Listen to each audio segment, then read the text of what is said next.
welcome to the inaugural, the beginning, the first, the starting of the Pink House Chronicles, the official vlog/podcast of Ben Owens Music, your official hometown music store located at 1803 Plum Street in lovely Rimerton, Georgia. And what is this show about? Well, our plan, and it's not just me here, so my friend Chase is going to be joining us, is the show's going to talk about gear, music, the shop, answer your questions, and much, much more. And I'm one of your co-hosts, Dave Nelson. And I'm Chase Crawford. And we're just workers here at the shop. Yeah, I teach guitar and I work the counter when I'm not doing that. And we just try to do our best to help people find the best piece of gear for them. That's what we do, and I'm a part-time worker here and seriously struggle with gear acquisition syndrome. Me too. And we'll be talking plenty about that as we go on. Chase, what's new in your gear world? Let's see, what's new in my gear world? I think the last pedal I got was a Mr. Black Supermoon reverb. It's not a real complicated reverb pedal. I know there's a lot of reverb pedals out on the market that have shimmer and all these crazy time-based effects and modulations that come along with it. This is got 3 settings. There's basically, a level, a mix, and this thing called sway. And it's a pedal that does a simple thing, but it does it really well. And it sounds as close to spring reverb as any pedal I've ever heard. And you get the same sort of response. And I've been in love with it. It's kind of an always-on pedal for me at the moment. What does it sound better? Yeah, it just sounds better. My amp doesn't have reverb, but even then, when I have an amp that has spring reverb, when you're playing on stage, if you stomp on the stage a little too hard, you get the spring and the big crazy noise. And this way, I don't have to worry about that. I can just do whatever. My world, as we've been talking about jazz masters and offsets, and I have an offset issue, a problem. I like them. I bought on the eBay a reclaimed wood. Someone took reclaimed wood from some barn in the Midwest, cedar.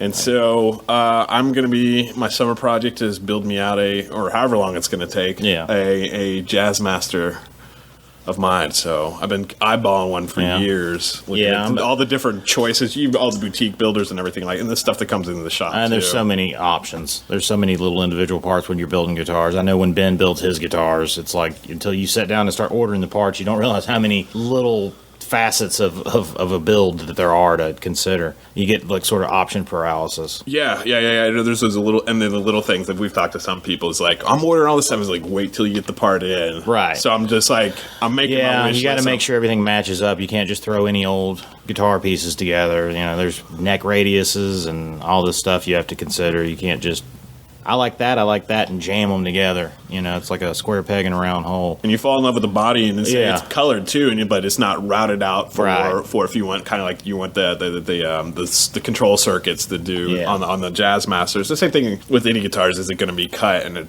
not everything. There's always. I think it's the same thing if you're working on a car project. It's not. It may be aftermarket. It may say Universal. You're still gonna have to do a little bit of have to do some modding. So there. Yeah, that is my that's the most recent acquisition. So I'll be getting that pretty soon. Yeah, I'm looking into doing a build. I'm still on the fence. I've thought about doing the Jazz Master like you, but I just love tellies. So it's one of those things. And Ben builds them all the time here, and I see them, and I'm just like, I want one.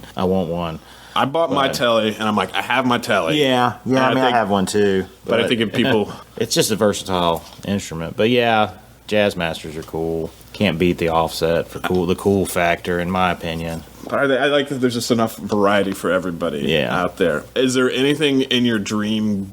What's your dream gear wish list looking right now? Or just what's the number one on your wish list right now? On my wish list, I guess wish list would be defined as something I want, but I'm not going to be able to do for any time soon. I really want either a Vox AC30 or, like a deluxe reverb. I've got like a half stack with a 212 cab kind of. I guess you'd call it a quarter stack. But I've got a Straub head and a cabinet, and I want something that I can just pick up with one hand and carry around. I don't play gigs where I need a huge amount of volume anymore, and I just need a good clean tone for a platform for my pedals. So that's probably mine. What about you?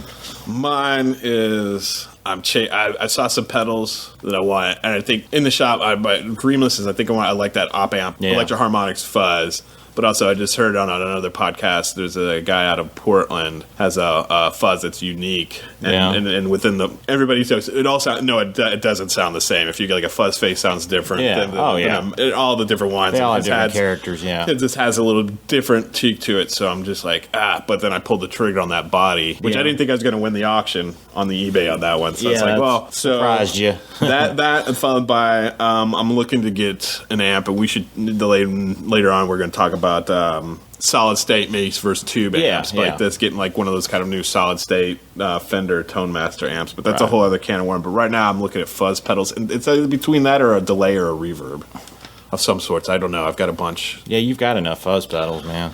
That you can never have enough fuzz pedals on there. You've seen my overdrive board. Yeah, I have. Right now, what is the coolest thing you think we got in the shop? What is some of the new stuff you think pretty exciting to get in the shop? Well, as far as new inventory, we touched on the tube amp thing. We do have a Marshall Origin 20 all tube combos, 20 watts, 112-inch speaker, and it's killer, man. It does that crunchy Marshall sound, and it doesn't break the bank. I think it's 649. It's not bad. Believe. Yeah, so it's not too heavy. It gets loud if you want it to. You can get the vintage Marshall tones. You throw an overdrive or a boost in front of it, you can get some pretty modern guitar tones as well.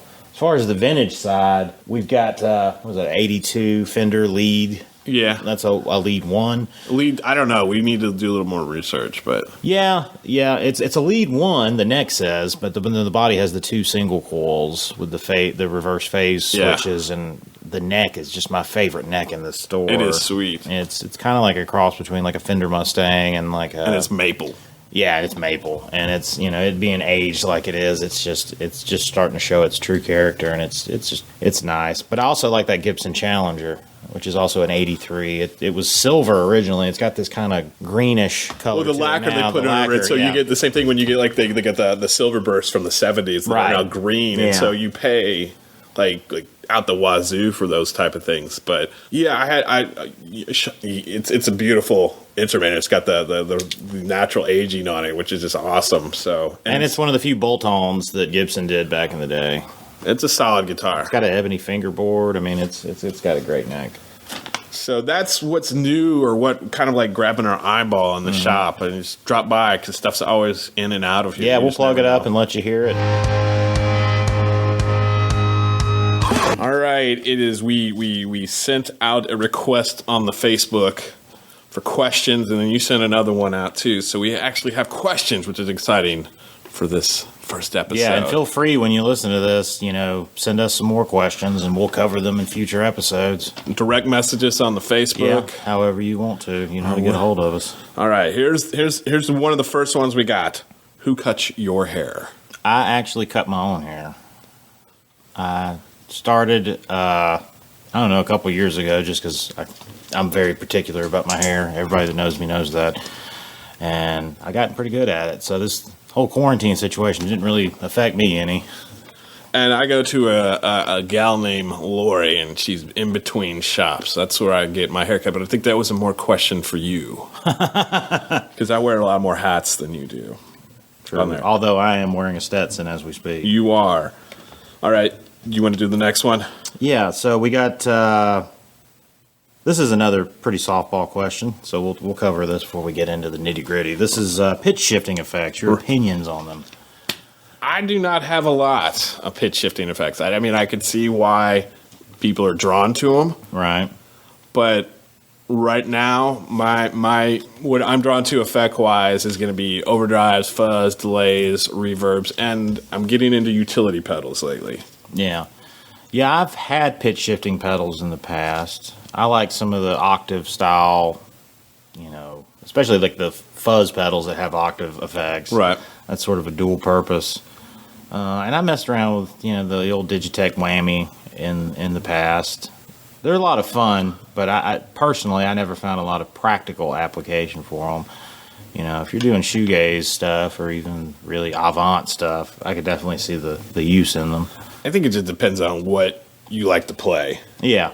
And mostly what I like to play, I have like one octave or fuzz pedal. Right. And I think that suits me fine. Yeah. I like modulation. I'm a big chorus and phaser and flanger guy, and of course reverb and delay. But do I hate it? No. Nah. I think it certain bands use it really effectively, but I guess it's just what you naturally lean to as a player. Right. Yeah, I agree. On that, this is the most controversial. The questions. Yeah. Low watt tube versus solid state. Well, I prefer tubes to solid state in most. Really, the only solid state amp I like, the Roland Jazz Chorus is, the gold standard for me for solid state amps. But only in a clean application. The distortion sounds terrible, and everybody that owns one knows that. I don't think anyone uses it. But as far as just crystalline cleans and being a good pedal platform, they're great. They're 120 watts, so they get loud. But the cool thing about them is they sound the same at any volume. Well, somebody asked us because we've been doing the budget demos, if we could do the Katana, Right. the 50 watt, and I've heard the reviews on those are really super positives. Yeah. On that, Yeah. And there's a definite divide to people who are tubes. Right, And those who are solid state, like the Sun solid state stuff, I love the sound of that. that's true. Particularly doom Yeah, the metal-y. old Suns, and even you've got the old Music Man amps, which aren't totally tube. Right. They just have the tubes in the power. Some of the PV ones have the Yeah, we have a PV old VT Classic, and it's part tube, part solid state. It sounds killer. A lot of times it comes down to money too, because solid state amps are much more affordable, just almost across the board. And it's either you get a big solid state, or you can. Some people, if they low watt tube amps are more affordable. I like low watt tube amps. If you're playing with a lot of overdrive or distortion, they're great because they break up early. If you're an all the way clean guy, it depends on what kind of gig you're playing, because they will reach breakup. A deluxe reverb, there's not a lot of headroom to those style amps. You usually got to get to about 30 watts, like an AC30, or even some of the Fenders are 40 watts, before you can get that big, loud clean. So there's always a little bit of a trade-off. I get, and it goes back to what we were talking about with pitches. I mean, what do you like to play? If you're Exactly. If you're going to be doing jazz or country, you're going to want something that's going to have a more clean sound. That's going to be able to do that. And if you run pedals, you'd probably be better off, and they're lighter to carry around as well. They definitely are. So I know on one of my dream things, I've been talking about this for a while, and I've talked to a lot of customers coming in too about the Tone Master on the Fender lines. And I think I saw one when I was back at my parents at Christmas, just to get out in the music store.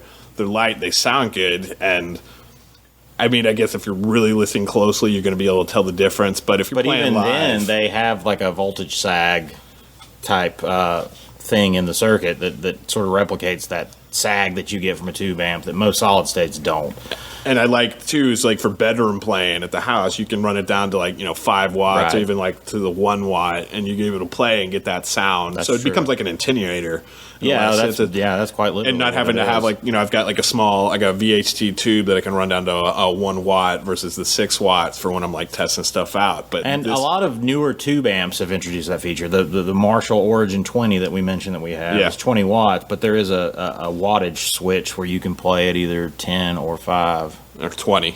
Yeah, or 20. Obviously, you can play it full out, but you can approach those overdriven tones at a lower volume than you would with it all the way out. I think a big thing that plays into this is what did you grow up with?